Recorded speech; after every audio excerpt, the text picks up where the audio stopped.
Bullying yang dilakukan dengan menggunakan kekerasan fisik seperti memukul, menendang, dan mendorong itu bullying fisik.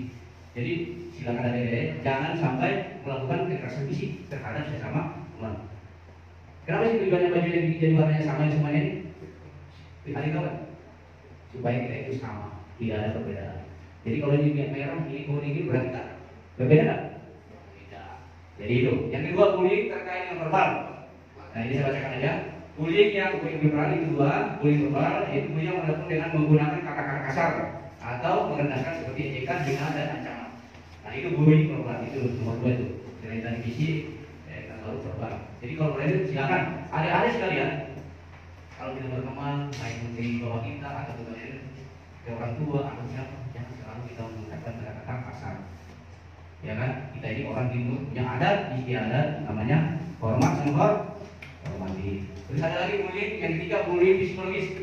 Saya catat bullying psikologis. Bullying yang dilakukan dengan menggunakan manipulasi psikologis seperti mengisolasi, mengabaikan atau membuat seseorang merasa tidak dihargai. Jadi mana kita sini merasa dia orang kaya dihargai, merasa dia orang miskin tidak ada orang yang tidak punya apa-apa, jajanannya tidak dihargai. Jadi justru kita saling menutupi. Artinya kita coba ini saya suatu saat bisa aja seorang itu tidak punya duit tapi dia punya duit. Atau suatu saat dia pintar bisa jadi kalau menukar ilmu pikiran. Jadi itu terkait dengan bullying. Ada beberapa bullying psikologis. Nah, sekarang bullying yang dilakukan melalui media sosial. Coba yang handphone kan? Nah, tadi saya jelaskan lagi jenis bullying. Satu, bullying fisik. Dua, bullying verbal. Bullying psikologis. Yang terakhir, cyberbullying. Artinya melalui media sosial. Contoh, ini dan itu yang handphone. Foto orang lagi kencing, foto. Kata saya, dibully ini ketik-ketik ini. Oh, ada undang-undangnya kan? Apa itu? Undang-undang ITE. Terus kemudian dengan adanya teknologi sekarang baru bisa jadi wartawan. Sebenarnya handphone. Nah, jadi kalau handphone itu gunakanlah sebaik-baiknya. Nanti dari handphone itu bisa digunakan. Saya baik jangan digunakan baik-baiknya. Kita di sini karena sekarang ini kalau mau kerja nanti kan terus pasti yang dilihat medsos. Ini orangnya aktif atau tidak. Gitu.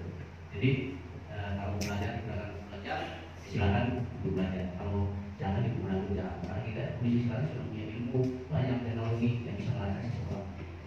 Sering terjadi di kita isi-isi. Akhirnya kemarin ada yang begitu antara yang ini ancam-ancam saya tracing nomornya ketahuan. Akhirnya apa? Kasihan kan? Kalau dikeluarin dari sekolah nanti ada jadi catatan seperti itu. Jadi dampaknya bullying itu ada trauma, dampak ya tadi jenisnya sekarang dampak daripada trauma bullying. Dampaknya itu dampaknya itu satu, trauma psikologis. Bullying dapat menyebabkan trauma psikologis yang berkepanjangan dan mempengaruhi kesehatan dan korban. Ya, jadi dampaknya itu trauma psikologis bisa menyebabkan trauma psikologis yang berkepanjangan dan mempengaruhi kesehatan. Nah itu, jadi kalau seseorang udah bullying, ya kesian, nantinya malah jadi ada yang harus diri, ada yang membadan kali ketiga, kali kerasnya di atas nih, jangan sekali-sekali bercanda, ya jangan ada bercanda, akhirnya nanti ada yang luka. Karena kenapa? Jadi terjadi untuk pernah kayak dia tahun itu mana SD mana itu di batu tangan, itu ada apa itu? Pas enam jatuh dari lantai 3, wow, hanya mati, cuma satu. Darah apa? Darah bullying, gitu. Jadi saya berharap ke depan tidak ada namanya pengaruh bullying psikologis. Apalagi kali ini cuma berapa orang, jadi saling mengawasi. Nanti kan, nah saran saya nanti ke depan apabila ada orang kaya di desa sebelah sini silakan bentuk satu namanya komite, artinya tempat pengadu. Jadi kalau supaya jadi ketuanya ini mengadu, oh nanti ini disampaikan ke pihak sekolah atau pihak PT. Jadi nanti nyambung gitu. Nah kompak lah, jangan sampai artinya kalau kita ibaratkan itu daripada banyak-banyak orang, tapi kalau kita sedikit kita lebih bermanfaat. Banyak orang tapi bermanfaat apa artinya? Gak ada gunanya kan? Benar kan? Biar kalian sedikit ini justru kalian ini nanti kita tidak tahu kalian bisa jadi dokter, bisa jadi presiden, bisa jadi negara. Kenapa? Karena kalian gampang diawasi dibanding yang 11 40 orang. Dulunya di kalau kita mau jadi bersyukurlah kalian masih bisa sekolah di sini. Dengerin apa kata gurunya? Gitu. Belajar yang benar, sekolah belajar pada orang tua itu. Jangan sakiti orang tua, terutama ibu.